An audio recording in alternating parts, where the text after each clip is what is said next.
Hi boys and girls, and welcome to part 3 of today's video. We are going to be drawing our Wayne Thiebaud inspired gumball machine, since he loved to draw desserts and use bright colors and draw those found objects like many other pop artists like to do from the pop art movement. So it's pretty simple. We're gonna be drawing a series of shapes. You're just gonna follow along with me.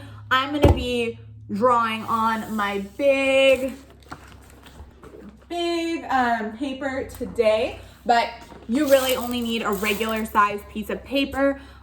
You can use crayons, you can use markers, you can use paint, you can use whatever you have. Pencil. I do want you to add color to this, so maybe if you start in pencil, add in some colored pencils or markers or crayons, or like I said, whatever you have. I'm going to be using markers today, and let's get started. So we are going to start by putting our finger in kind of in the halfway line of our paper. We're going to be using our paper tall ways. We're going to put our finger at the halfway point. So I want everybody's to put their finger in the halfway point.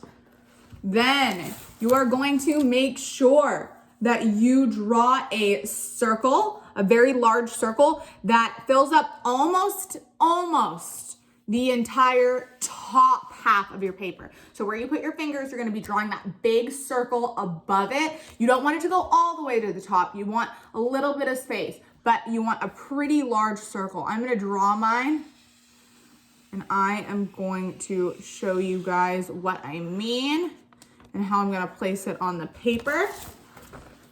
So just like this, big circle. If you need to pause this video at any time because I am going too quickly, that is totally fine. Go ahead, pause it, catch up, because I'm just going to be going in real time of how I'm drawing it, and I know that sometimes we need a little bit more time than that, so don't be afraid to pause it, finish your section, and move on to the next part. So the next thing we're going to be doing is drawing a very tall and skinny rectangle on top of our circle. Looks something like this. And then we're going to draw 2 diagonal lines coming inwards from the skinny rectangle. And we're going to connect those 2 diagonal lines with another straight line to look something like this. It almost looks like our little circle has a hat going on. And to finish off the top of the gumball machine, we're just gonna add a narrower little rectangle at the top.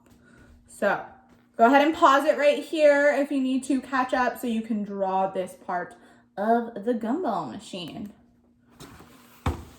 All right, for our next step, we are actually going to be drawing a rectangle that is about as wide as our circle. It's gonna be skinny, but we're gonna be drawing it on top of our circle. We're gonna be ending up coloring this part in. So we're gonna add that skinny rectangle to the bottom of our gumball machine. And go ahead, you can color it in now or later. I'm just coloring mine in brown. A gumball machine could be, I guess I'm drawing maybe a wooden gumball machine. Gumball machine could be made out of metal. This part could be like a grayish blue.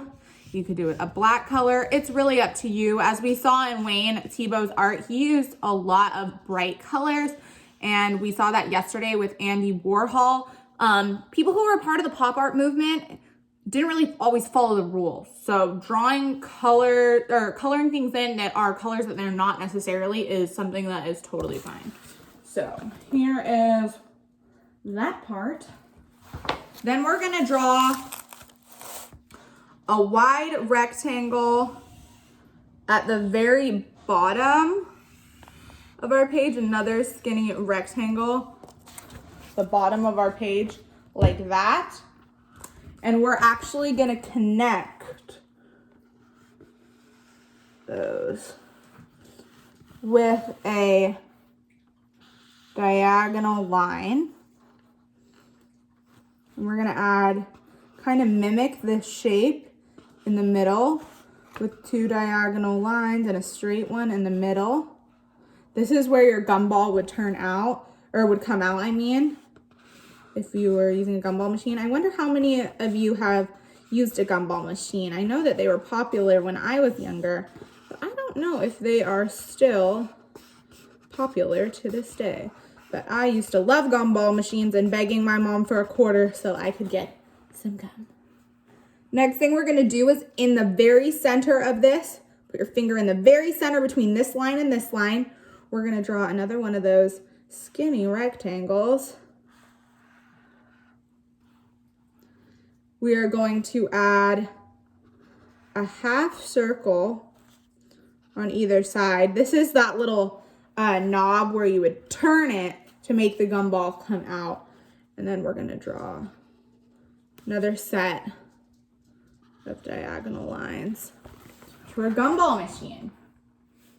So the next part you're gonna do is we need to fill our gumball machine with gumballs. So what we're gonna do is just draw a series of circles. You want them all to be uniform, which means you want them all to be the same size circle, since gumballs are all typically pretty much the same shape. So we're just gonna be filling our gumball machine with circles. So I'm gonna do so on mine, and I want you to do that on yours. So we are filling our gumballs, our machine with gumballs. Don't be afraid to like play with space and overlap them. Wayne Thiebaud, I always want to say his last name wrong because of the way it's spelled, played with overlapping. So you could do things like that where you just don't even draw the whole circle, you draw part of it to allude that it's behind another one of the gumballs. So that's another thing that you can do. So when it comes to coloring in your gumball machine, you can really do whatever you want. You're gonna want your gumballs to be a bunch of different colors. That's what's gonna make it look really aesthetically pleasing and really nice and bright and give it that inviting look that Wayne Thiebaud's art has, where you look at his art and it just looks so delicious. You want a taste of whatever he is painting. So I want you to, color in those gumballs in, color in your machine, whatever color you would like. Like I said, you could do a wooden one, it could be a plastic one, it could be metal. So you could just pick your colors however you would like. It's your masterpiece. You get to be the one in charge here of how you color it in. And yeah, I would like you to add some sort of background to it, which is the white space behind our gumball machine. So I want you to definitely color that in. You could just set it on a table or have just a colorful background. Again, it's up to you, but I want you to add a background to that. Now you don't have to fill in the entire gumball machine with circles because gumball machines usually aren't completely full. You probably just want to fill it about more than half, but not quite all the way. So about 75% or 3/4 of the way full. And when you're done, it'll look something like this.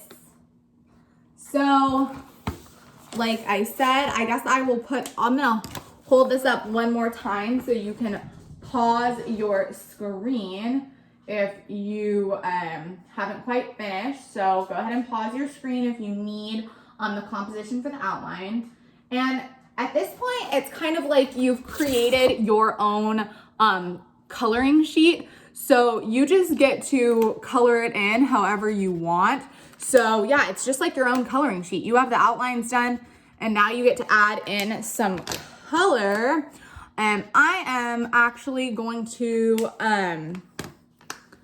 end the video here because I think it would be way too long if you were just sitting here watching me color this in. So I'm actually just gonna leave you with this. I colored in a couple of the gumballs And yeah, I will post my finished product of this on our Instagram, which is, I'll write the handle for you. It's H2 Visual Arts. So if you want to see how my